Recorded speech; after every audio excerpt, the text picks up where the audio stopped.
konsep revolusi besar dunia dan pembentukan paham keindonesiaan. Revolusi besar dunia terdiri dari revolusi Prancis, revolusi Amerika, revolusi Rusia, dan revolusi industri. Pembentukan paham keindonesiaan terdiri dari pengaruh revolusi Prancis, pengaruh revolusi Amerika, pengaruh revolusi Rusia, dan pengaruh revolusi industri. Sebelum itu saya akan menjelaskan apa itu revolusi. Revolusi merupakan perubahan sosial dan kebudayaan yang berlangsung secara cepat dan menyangkut pokok-pokok kehidupan masyarakat. Dalam revolusi sendiri, perubahan yang terjadi dapat direncanakan atau tanpa direncanakan terlebih dahulu dan dapat dijalankan tanpa kekerasan atau melalui kekerasan. Seperti halnya revolusi yang berlangsung di Indonesia, beberapa revolusi di Indonesia dipengaruhi oleh revolusi dunia yang mampu mempengaruhi dan mengubah perkembangan bangsa Indonesia di berbagai macam aspek. Revolusi apa saja sih yang mempengaruhi perkembangan bangsa ini? Revolusi Prancis lahir karena Raja Louis Xavier yang melakukan pengeluaran keuangan secara besar-besaran dan ketidakadilan politik dalam memilih pegawai. Pada 9 Juli 1789 dibentuklah badan yang bertugas merancang undang-undang, yaitu Dewan Nasional Konstituante atau Assemblée Nationale Constituante. Pasca revolusi tersebut, bentuk negara Prancis berubah menjadi republik. Dalam Napoleon Bonaparte terpilih menjadi pemimpin negara tersebut.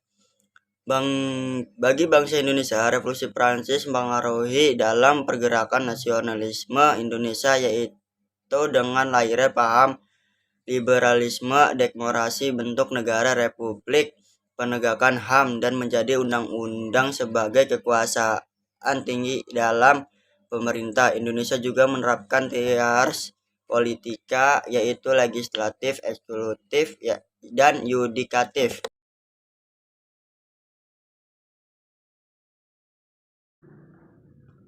Kedua, Revolusi Amerika terjadi perang laut 7 tahun mulai tahun 1756 sampai tahun 1763 antara Inggris dan Prancis. Karena ambisi kedua negara tersebut, Inggris dan Prancis ingin menguasai perekonomian warga Amerika Serikat dengan cara menguasai terlebih dahulu lembah sungai Mississippi.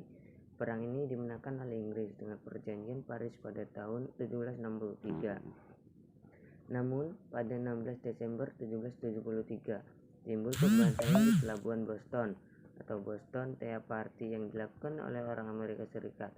Akhirnya dilakukan Kongres Kontinental di Philadelphia pada 5 Desember 1774 dan menghasilkan Deklarasi Hak dan Keluhan, Declaration of Rights and Grievances. Dengan ini, pengaruh revolusi Amerika bagi Indonesia adalah pengakuan HAM dan pemikiran demokrasi untuk mencapai kemerdekaan.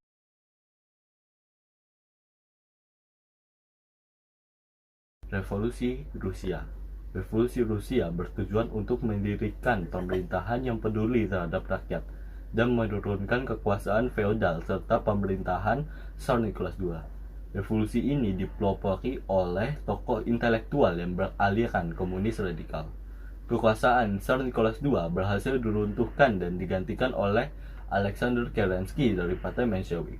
Namun, kepemimpinan Alexander mendapat perlawanan dari Vladimir Lenin dari Partai Radikal Bolshevik yang berkeinginan untuk mewujudkan masyarakat tanpa kelas, proletariat. Pengaruh revolusi Rusia terdapat dalam pergerakan nasionalisme bangsa Indonesia, yaitu terbentuknya pergerakan nasional dengan ideologi sosialisme dan komunisme untuk mengusir para penjajah. Tan Malaka salah satunya. Ia adalah tokoh nasional Indonesia yang memiliki ideologi komunisme dan merupakan orang pertama kali mencetuskan konsep republik.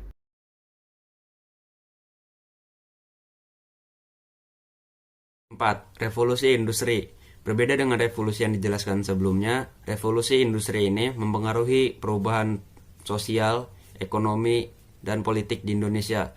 Revolusi industri merubah sistem ladang berpindah menjadi sistem ladang tetap dengan diterapkannya sistem irigasi yang tepat. Revolusi industri juga menghasilkan penemuan alat baru yang memudahkan mobilitas penduduk dengan tenaga mesin. Revolusi industri mampu mengubah tatanan sosial, ekonomi, politik Indonesia menjadi lebih modern. Industri rumahan dengan peralatan sederhana, manufaktur, dan hasil produksi sedikit mulai berubah dengan adanya kaum kapitalisme. Revolusi industri di Indonesia juga menyebabkan adanya diskriminasi sosial, seperti diskriminasi pemberian upah, warna kulit, dan diskriminasi pembagian kekuasaan.